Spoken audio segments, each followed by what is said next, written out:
Good morning students. जो आज की क्लास है हमारी वो है नेशनल इनकम पे। नेशनल इनकम एक बहुत ही इंपॉर्टेंट चैप्टर है हमारे इकोनॉमिक्स पार्ट का, मैक्रो इकोनॉमिक्स का। होता क्या है national income? National income it is a sum total of factor income earned by normal residents of a country during the period of an accounting year। यानी कि एक ये सम टोटल है जितनी भी हमारी फैक्टर इनकम है एक नॉर्मल रेजिडेंट जो अर्न करता है ड्यूरिंग द ईयर में। अब ये फैक्टर इनकम होती क्या है? Factor income these are related to a factor services, factor of production, जैसे कि लाइक लैंड होगी, जैसे रेंट पे हम दे देंगे तो वहां से रेंटल इनकम आएगी। जैसे कि हमारे पास मान लो लेबर है, मैं लेबर हूं तो एज ए मैं कहीं लेबर काम करूंगा तो मुझे वेजेस मिलेगी। कैपिटल, मान लो मेरे पास पैसे है तो मैंने कहीं इन्वेस्टमेंट किया तो वहां से इंटरेस्ट मिलेगा। एंटरप्रेन्योर, मेरे अंदर स्किल्स है तो मैं कहीं एज ए काम करूंगा तो एज ए सैलरी मिलेगी। तो ये जब हम फैक्टर सर्विसेज प्रोवाइड करते हैं तो उससे जो मेरे को इनकम अर्न होती है उसकी जो टोटल करते हैं पूरे देश की, तो उस चीज को हम लोग क्या बोलते हैं? National income. अब बात आती है नॉर्मल रेजिडेंस की क्या है। अब ये नॉर्मल रेजिडेंस कौन होता है? नॉर्मल रेजिडेंस वो व्यक्ति होता है जो पिछले 1 साल से हमारे देश में रह रहा हो और जिसका इकोनॉमिक इंटरेस्ट हमारी कंट्री के लिए हो। अब इकोनॉमिक इंटरेस्ट कहोगे यानी कि जो कुछ भी यहां वो अर्न कर रहा है, यही कंजम्पशन कर रहा है, यही इन्वेस्टमेंट कर रहा है, तो उसको हम क्या बोलते हैं? उसका इकोनॉमिक इंटरेस्ट लाई कर रहा है। It is a sum total of, it is said to be one who ordinarily reside in the country concerned and whose center economic interest lies in that country। यानी कि वो व्यक्ति को हम नॉर्मल रेजिडेंस बोलेंगे जिसका जो इंडिया में रह रहा है और वो उसका सारा का सारा इकोनॉमिक इंटरेस्ट हमारी कंट्री के लिए है, या वो व्यक्ति पिछले 1 साल से हमारी कंट्री में रह रहा है, उसको ऑर्डिनरी रेजिडेंस भी। अब सवाल आता है कि नेशनल इनकम हम क्यों मेजर करते हैं? नेशनल इनकम इसलिए मेजर करते हैं ताकि हम अपनी पर कैपिटा इनकम अर्न कर सके और उसके बेसिस पे हम अपनी इकोनॉमिक की प्लानिंग कर सके कि हमारी इकोनॉमिक में क्या प्रॉब्लम्स है, उसके लिए कितना बजट है, ये सारा कुछ। और ये इसलिए इंपॉर्टेंट है। अब बात आती है कि कैसे मेजर करेंगे नेशनल इनकम को। कभी भी मेजर करना है तो इसके 3 पैरामीटर्स हैं।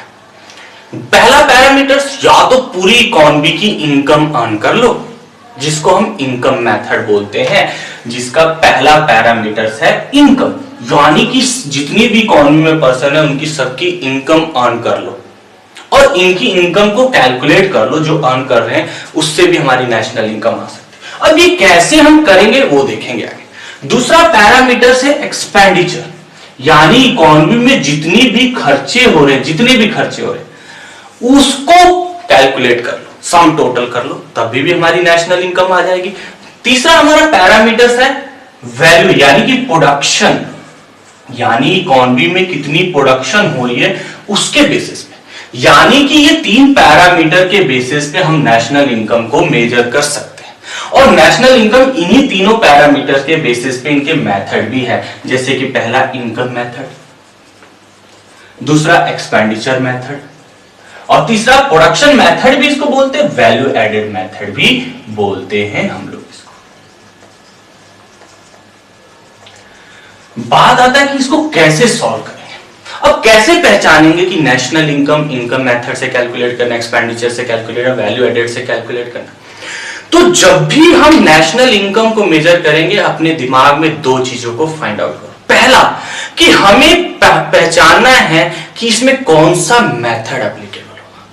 जब ये मेथड हम लोग फाइंड आउट कर देंगे, अब मेथड कैसे फाइंड आउट करेंगे वो हम डिस्कस करेंगे। दूसरा, जब हमें मेथड पता चल गया कि ये नेशनल इनकम इस मेथड से कैलकुलेट करना है, तो दूसरा हमारा कंसर्न आता है कि इस मेथड से क्या कैलकुलेट होगा। जब ये कैलकुलेट हो जाएगा तब हमें पता चलेगा कि आगे क्वेश्चंस में क्या बोला है कि हमें कैलकुलेट करना है। यानी कि जब भी हमें नेशनल इनकम को मेजर करना है, सबसे पहली प्रायोरिटी हमें देना है कि ये मेथड कौन सा है, और मेथड्स को पहचानने के लिए हमें हर मेथड्स के कंपोनेंट्स हमें पता होना चाहिए। अब बात चल रही है इनकम मेथड्स की। एक्सपेंडिचर मेथड्स की, प्रोडक्शन मेथड की, तो इनके कंपोनेंट्स क्या है और इनसे क्या फाइंड आउट होता है। सबसे पहले कि इस मेथड से हमें क्या कैलकुलेट होता है, तो जब भी नेशनल इनकम कैलकुलेट करना है बाय इनकम मेथड, तो इससे हमारे को निकलता है एनडीपी एट एफसी, यानी कि net domestic factor, net domestic product at factor cost. यदि हमारा एक्सपेंडिचर मेथड्स बोल रहा है तो इससे हमारे को कैलकुलेट होता है GDP at MP, gross domestic product, कि हमारी इकोनॉमी में कितनी प्रोडक्शन हो रही है। यदि वो प्रोडक्शन मेथड है तो इससे भी जीडीपी एट एमपी होता है।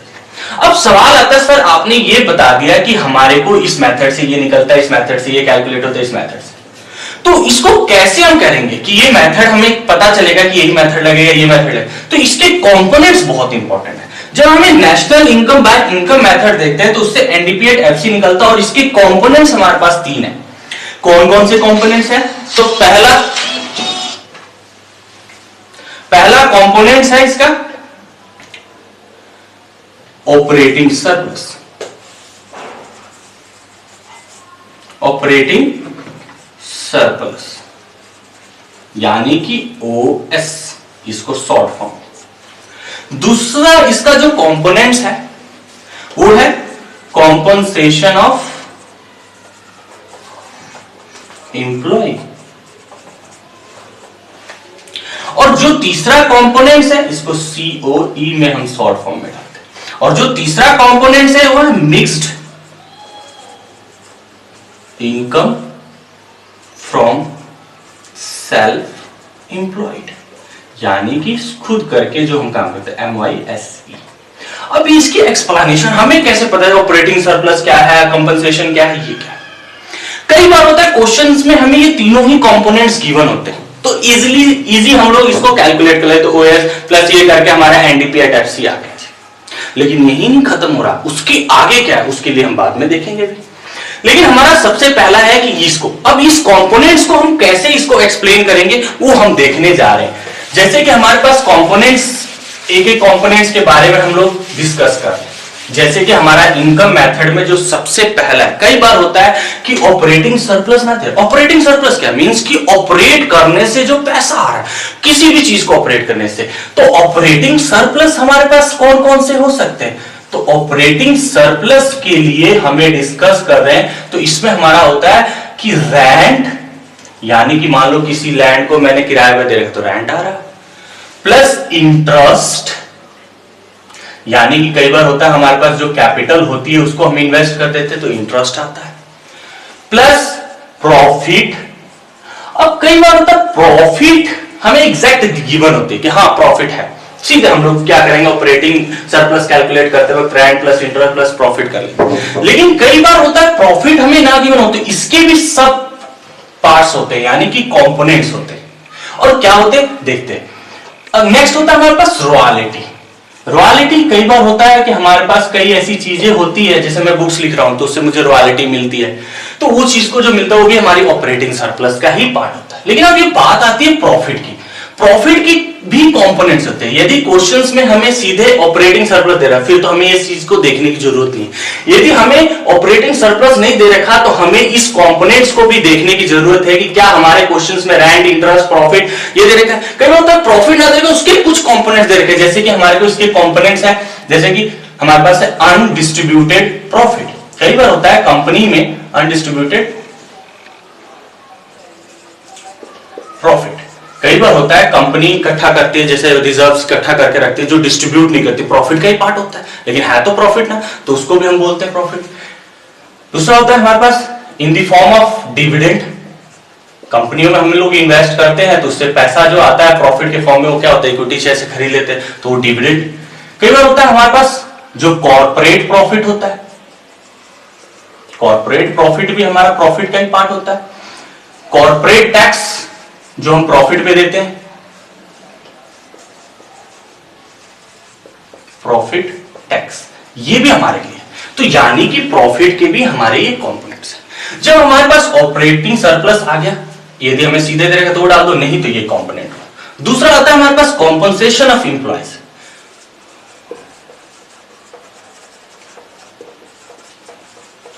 यदि हम कॉम्पनसेशन ऑफ एम्प्लॉयज की बात करें अब कॉम्पनसेशन ऑफ एम्प्लॉइज क्या है, यानी कि जो हमारे ऑर्गेनाइजेशन में काम कर रहे हैं उनको कॉम्पनसेशन तो मिलती है।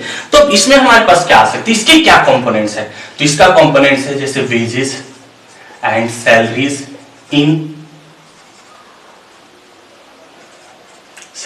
इन कैश भी हो सकता है, काइंड्स भी हो सकता है। कई बार होता है हम फैसिलिटी देते हैं इन फॉर्म ऑफ, जैसे हाउस रेंट अलाउंसेस दे देते हैं, रेंट फ्री अकोमोडेशन दे देते हैं, वो काइंड्स में हो जाता है। और कैश, जैसे हम लोगों को कैश में मिलती है सैलरी। दूसरा होता है social securities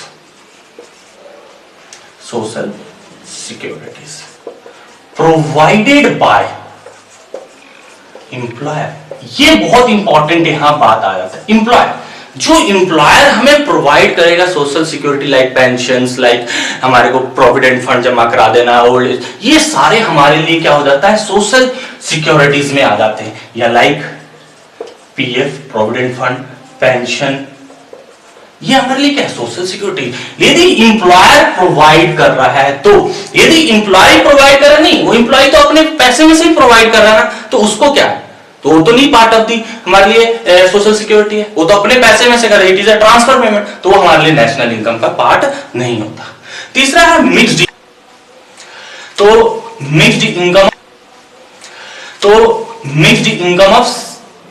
income from self employed, यानी कि जो थर्ड कंपोनेंट था वो mixed income of self employed था, जिसमें हम लोग क्या करते हैं, हमारे पास खुद की अपनी इनकम, हम लोग खुद self employed as a skills अपनी होती है, प्लस हमारे पास अपना मान लो लैंड भी है, कैपिटल भी, हम सब कुछ इन्वेस्ट करके सेल्फ एम्प्लॉयड अर्न कर रहे हैं, तो मीन्स की उसको mixed income of self employed. जब हम तीनों ये कंपोनेंट्स को ऐड करेंगे इस फॉर्मूले में, तो हमारा एनडीपीएट एफसी निकल आएगा।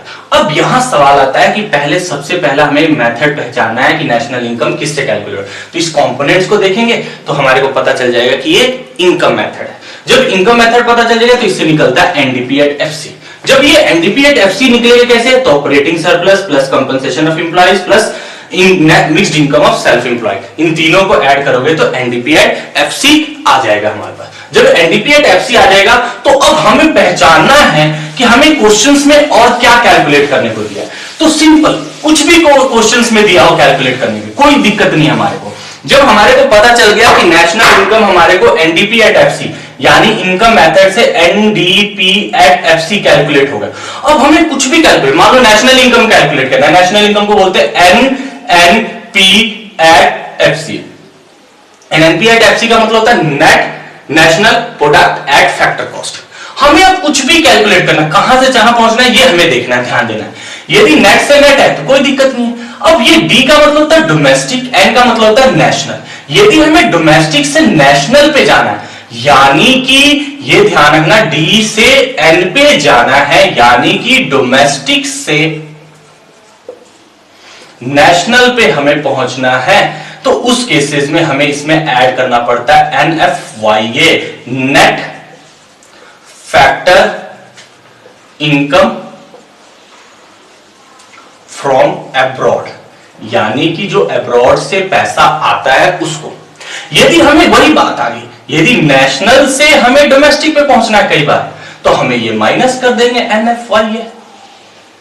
ऐसे ही कई बार होता है कि अब हमें कैलकुलेट एनडीपीएट एफसी दे रखा है, लेकिन हमें जीएनपीएट एफसी कैलकुलेट करना, यानी कि नेट से, एन का मतलब होता है नेट, और यहां जी पे जाना है, यानी जी का मतलब होता है ग्रॉस, यानी कि जब हमारे को नेट गिवन हो और हमें ग्रॉस पे पहुंचना है तो उसको कैसे कैलकुलेट करेंगे। तो यदि नेट से ग्रॉस पे जाना है और ग्रॉस से नेट पे जाना है, ग्रॉस का मतलब होता है कि अभी विदाउट डेप्रिसिएशन, तो यदि हम डेप्रिसिएशन में माइनस कर देते हैं ग्रॉस में से तो नेट आ जाता है, तो नेट से जी पे जाने के लिए ऐड करना पड़ेगा डेप्रिसिएशन को।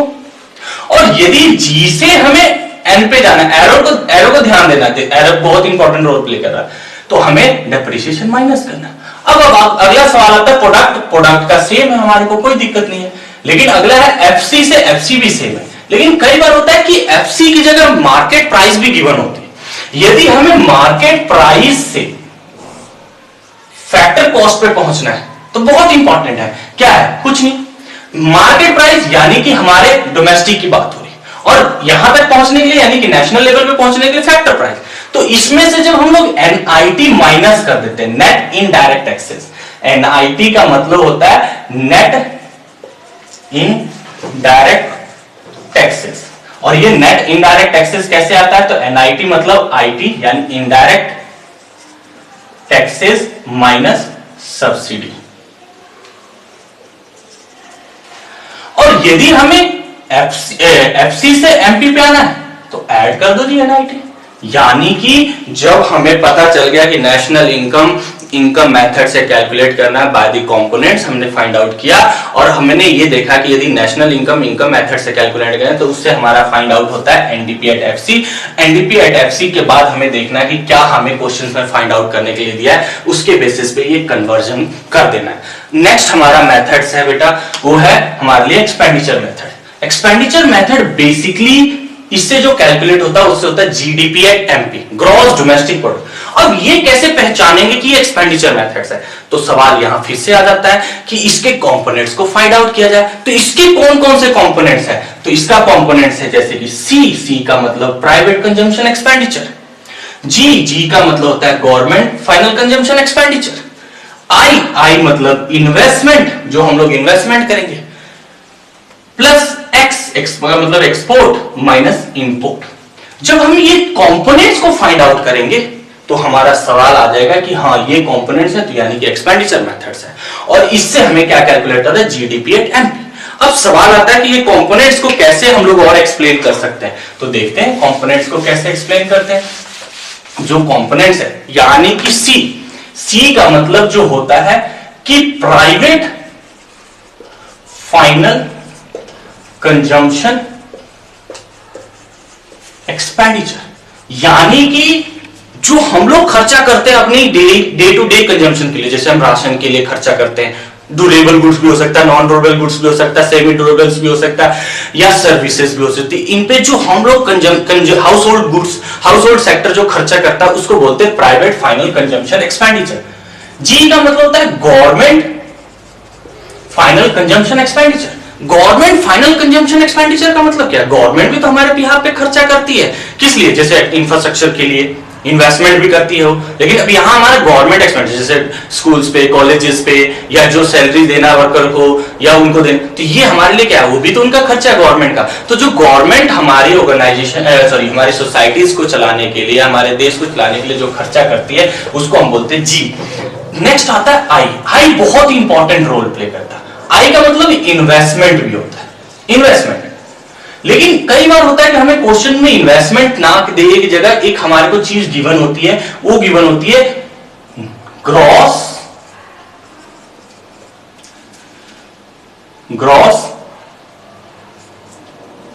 Capital formation. Gross capital formation, gross capital formation का मतलब होता है कि हम लोग जो इन्वेस्टमेंट करते हैं उससे हमारी क्या कैपिटल जनरेट होती है।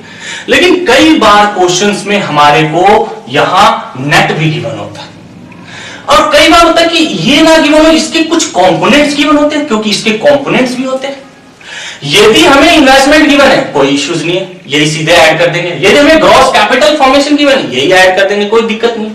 लेकिन कई बार होता है कि हमें नेट कैपिटल फॉर्मेशन गिवन है, तो नेट कैपिटल फॉर्मेशन गिवन है यानी कि डेप्रिसिएशन माइनस करके गिवन है, तो उस केसेस में मैं क्या कर दूंगा? ऐड करके क्रॉस कर दूंगा डेप्रिसिएशन को, यानी कि वही इन्वेस्टमेंट बन जाएगा। लेकिन कई बार होता है ये ना दिए तो इसके कंपोनेंट्स गिवन होते हैं। क्या कंपोनेंट्स गिवन होते हैं? तो देखते हैं। पहला कंपोनेंट गिवन होता है gross fixed capital formation plus change in stock. अब ये ग्रॉस फिक्स कैपिटल फॉर्मेशन क्या है? जैसे कि हम लोग रेजिडेंशियल के लिए कंस्ट्रक्शन करते हैं, रेजिडेंशियल कंस्ट्रक्शन, जैसे कि पब्लिक इन्वेस्टमेंट, सड़कें बनाने के लिए, टोल प्लाजा, ये सारा कुछ पब्लिक इन्वेस्टमेंट, ये सारे इसका है। तो यानी कि हमें इन्वेस्टमेंट गिवन है तो ये ले लो, नहीं तो ये गिवन है तो ये हम पिक कर लेंगे, नहीं तो इसके ये सब कंपोनेंट्स ढूंढेंगे। नेक्स्ट हमारे पास है एक्स। एक्स का मतलब होता है एक्सपोर्ट, जो हम यहां से एक कंट्री से दूसरी कंट्री में करते हैं। आई एम का मतलब होता है इंपोर्ट, यानी कि वहां से जो यहां गुड्स आती है। तो जब हम ये सारा ऐड करके तो हमारी क्या निकल आएगी, जीडीपी एट एमपी निकल आएगी। तो GDP at MP find out हो गया। अब यहां से जो चीज फाइंड आउट करनी है इजीली हम कर सकते हैं, वही कन्वर्जन। क्या कन्वर्जन? वही जीडीपी एट एमपी है। अब यहां से जो करना है एन, जैसे N N P at FC calculate करना, नेशनल इनकम कैलकुलेट, वही जी से यानी ग्रॉस से यदि नेट पे जाना है तो वही डेप्रिसिएशन हम लोग क्या करेंगे, माइनस कर देंगे। और यदि हमें नेट से ग्रॉस पे जाना है तो हम क्या कर देंगे, ऐड कर देंगे डेप्रिसिएशन। वही डोमेस्टिक से यदि हमें नेशनल पे पहुंचना है तो वही एनएफ वाई यानी net factor income from abroad add कर देंगे, और यहां से यानी नेट से डोमेस्टिक पे जाना है तो माइनस कर देंगे एनएफआई। वही पी से पी कुछ भी नहीं, एमपी से यदि एफसी पे जाना है तो माइनस एनआईटी, और यदि यहां से वहां पहुंचना है तो प्लस एनआईटी। यानी कि ये हमारा सेकंड मेथड भी डन हो गया। अब लास्ट आता है प्रोडक्शन मेथड। नेक्स्ट हमने कहा था कि नेशनल इनकम को कैलकुलेट करने के लिए हमारे पास जो थर्ड पैरामीटर्स है वो है कि हमारे पूरे देश में जितनी प्रोडक्शन होती है उसको कैलकुलेट कर लो, नेशनल इनकम आ जाएगी। तो पूरे देश के अभी इसको कैसे पता चलेगा कि यही मेथड लगना है? तो इसके भी कंपोनेंट्स है। क्या कंपोनेंट्स है? तो इसका कंपोनेंट्स है, इसे फाइंड आउट होता है जीडीपी एट एमपी, और इसका कंपोनेंट्स है value of output minus cost of intermediate consumption. यानी कि वैल्यू ऑफ आउटपुट यानी कि कितनी हमारी पूरी इकोनॉमी में प्रोडक्शन हुई, और इंटरमीडिएट यानी कि उसको प्रोडक्शन करने के लिए कुछ चीजें हम लोग यूज करते हैं, उसकी कॉस्ट बाद में ऐड होकर एक फाइनल हम लोग गुड्स को फाइनल गुड्स की कॉस्ट को कैलकुलेट करते हैं। तो उस केसेस में वैल्यू ऑफ आउटपुट का मतलब क्या है यहां पे? तो वैल्यू ऑफ आउटपुट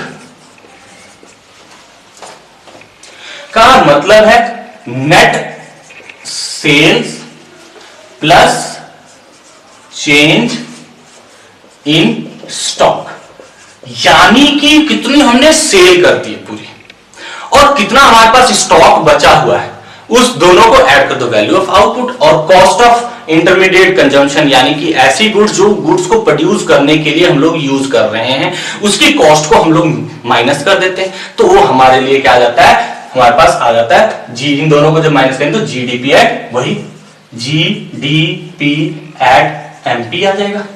और यहां से जो भी कैलकुलेट करना एनएनपी एट एफसी, जो कैलकुलेट करना वही जी से एन पे जाने के लिए वही माइनस डेप्रिसिएशन, डी से डोमेस्टिक से नेशनल पे जाने के लिए ऐड एनएफवाई है, पी से पी वही, एमपी से एफसी पे जाने के लिए हमारे पास क्या आ जाता है, तो माइनस एनआईटी। इजी है। तो अभी नेशनल इनकम हमने किया सारे मेथड्स। अब मैं उसका एक एग्जांपल लेके सॉल्व करता हूं, कैसे सॉल्व करेंगे इस क्वेश्चंस को यदि हमारे पास आ जाए तो देखते हैं। जैसे कि हमारी बुक का एग्जांपल नंबर 2 है, जिसमें उसने बोला कि हमारे पास कुछ इंफॉर्मेशन दे रखे हैं और उसने बोला कि कैलकुलेट करना है डोमेस्टिक इनकम और नेशनल इनकम, यानी कि हमें क्या कैलकुलेट करना है, एनडीपी एट एफसी भी कैलकुलेट करना और हमें एनएनपी एट एफसी कैलकुलेट करना, यानी कि नेट डोमेस्टिक, डोमेस्टिक इनकम का मतलब होता है net domestic at NDP at FC, और नेशनल इनकम का मतलब होता है एनएनपी एट एफसी।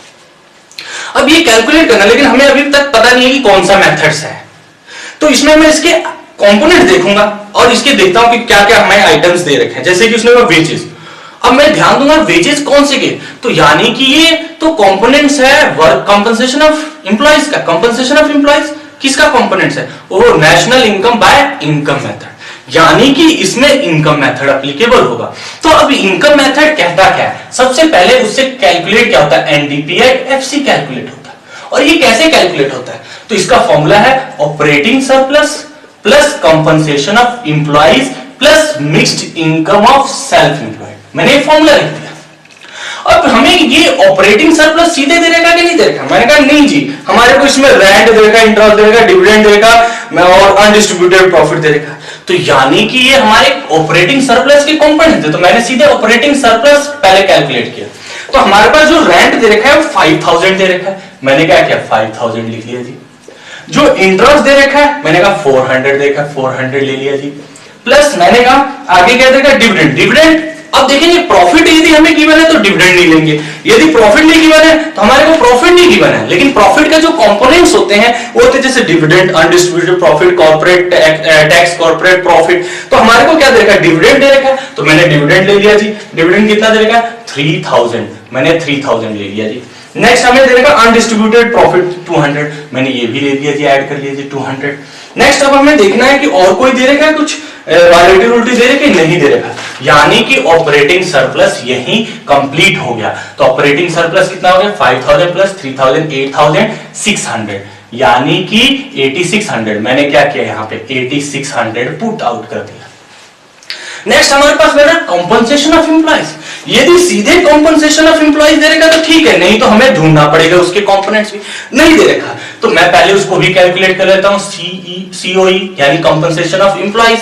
कैसे? तो वेजेस दे रखा है, मैंने कहा था कॉम्पनसेशन ऑफ एम्प्लॉइज के जो कंपोनेंट्स है जैसे वेजेस है, सैलरी है, तो हमारे को यहाँ वेजेस दे रखा है। वेजेस कितना दे रखा है 10000, तो 10000 मैंने ले लिया जी। आगे कुछ दे रखा है, आगे देखते हैं। आगे हमें दे रखा है सोशल सिक्योरिटी कंट्रीब्यूशन, हाँ जी लेते हैं, ये भी पार्ट ऑफ दी है, तो 400 मैंने इसको भी ऐड कर लिया जी। तो लो जी 400, यानी कि 10400 ये भी आ गया, मैंने यहां लिख दिया जी 10400।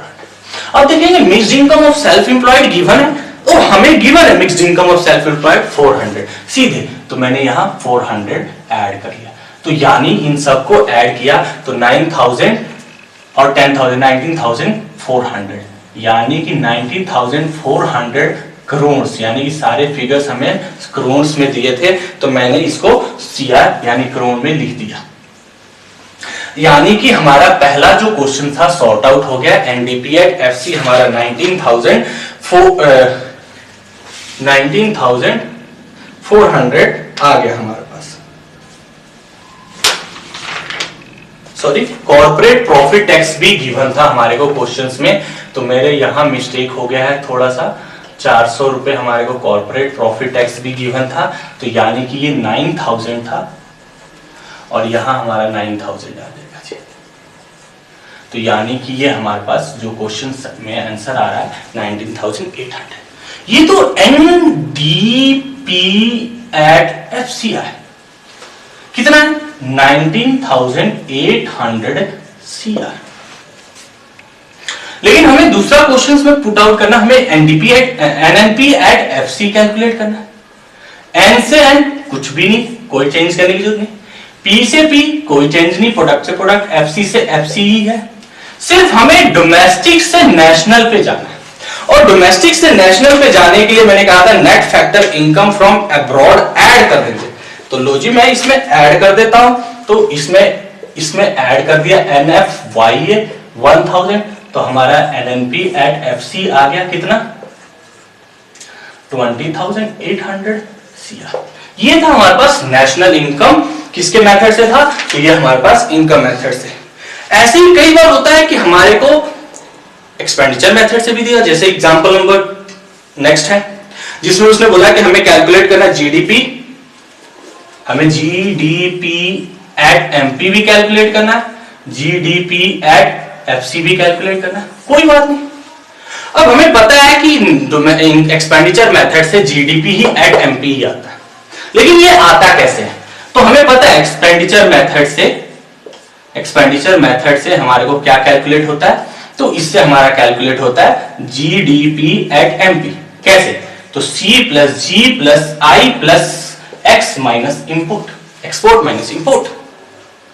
अब हमें देखना है क्या कंपोनेंट्स गिवन है, जैसे कि गिवन है gross investment, net export, depreciation, net private consumption, अच्छा यानी कि इसी के कंपोनेंट्स गिवन है, तो हमें कंपोनेंट्स गिवन है पुट करते हैं। जैसे उसने बोला कि हमारे को क्या चाहिए जी, सी का मतलब है प्राइवेट कंजम्पशन एक्सपेंडिचर, जैसे गिवन है 350, मैंने यहां 350 पुट कर दिया जी।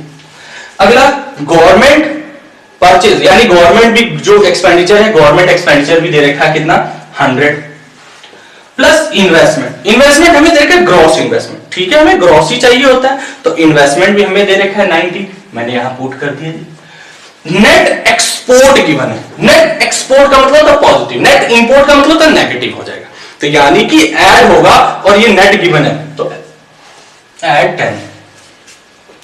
अब हमारे को ये सिंपल ऐड कर देते हैं, कितना हो गया, तो 550, यानी कि 550 करोड़ हमारे पास जीडीपी एट एमपी है। लेकिन हमारा सेकंड क्वेश्चन में उसने बोला कि जीडीपी एट एमपी नहीं, हमें जीडीपी एट एफसी कैलकुलेट। तो जीडीपी एट एमपी तो हमारे पास है, बस इसमें से एनआईटी माइनस कर देंगे, क्योंकि हमें एफसी से एमपी पे, सॉरी एमपी से एफसी पे जाने के लिए, यहां एमपी आएगा, सॉरी हाँ, एमपी से एफसी पे जाने के लिए हम क्या करते थे, एनआईटी माइनस करते थे। तो मैं क्या करूंगा, जीडीपी एट एमपी हमें दे रखा है 550 सीआर, उसमें से एनआईटी माइनस कर देते, एनआईटी हमें गिवन है कितना 5, तो यानी कि हमारे पास ये 545 सीआर आ गया। ये हमारे दोनों मेथड से हो। वैल्यू एडेड से भी एक क्वेश्चन हम प्रैक्टिस कर लेते हैं। तो वैल्यू एडेड से भी हमारे को क्वेश्चंस में कुछ भी नहीं, सिंपल हमें वैल्यू ऑफ आउटपुट गिवन होगा और उसके रिगार्डिंग देख लेते हैं। तो वैल्यू ऑफ आउटपुट, जो वैल्यू ऑफ मेथड है, वैल्यू एडेड मेथड है, वो उससे हमारा क्या कैलकुलेट होता है, तो उससे हमारा कैलकुलेट होता है जीडीपी एट एमपी। सबको पता है कि जीडीपी एट एमपी उससे कैलकुलेट होता है, उसका क्या फॉर्मूला होता है, तो वही value of output minus cost of intermediate consumption. तो ये हमें फॉर्मूला पहले लिख लो और उसके बाद इसमें फाइंड आउट करो। तो हमारे को इसमें दे रखा है वैल्यू ऑफ आउटपुट तीनों सेक्टर से दे रखा है हमारे को, कोई बात नहीं, चाहे प्राइमरी सेक्टर से हो, सेकेंडरी सेक्टर से हो, टर्शियरी सेक्टर से हो, कोई बात नहीं, वैल्यू ऑफ आउटपुट तीनों सेक्टर से हम इंक्लूड कर देंगे और तीनों सेक्टर से हमारे को 1300 हमारे को दे रखा है वैल्यू ऑफ आउटपुट। कोई बात नहीं, वैल्यू ऑफ आउटपुट 1300 हमें दे रखा है, कोई बात नहीं, 1300 सीआर हमने लिख लिया। नेक्स्ट हमारे को इसमें value of intermediate inputs purchase by भी दे रखा है कि हमारे को कुछ हमने इंटरमीडिएट्स परचेज भी किए, सीधे दे रखा है, कोई दिक्कत नहीं, चाहे प्राइमरी सेकेंडरी या टर्शियरी तीनों से दे रखा है, तीनों से हम लोग कर देंगे। ठीक है, तो तीनों से देखते हैं क्या दे रखा है हमारे को, 500 प्लस 50 यानी कि 550।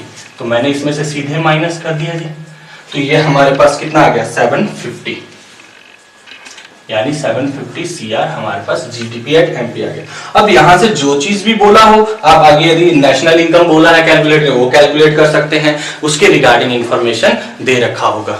ठीक है, तो ये हमारी नेशनल इनकम थी। आपको पसंद आया हो तो लाइक करो और सब्सक्राइब करो और नोटिफिकेशन का बेल बजा लो। यदि कोई भी प्रॉब्लम है तो उसके रिगार्डिंग कमेंट बॉक्स में अपनी प्रॉब्लम्स को डाल सकते हो।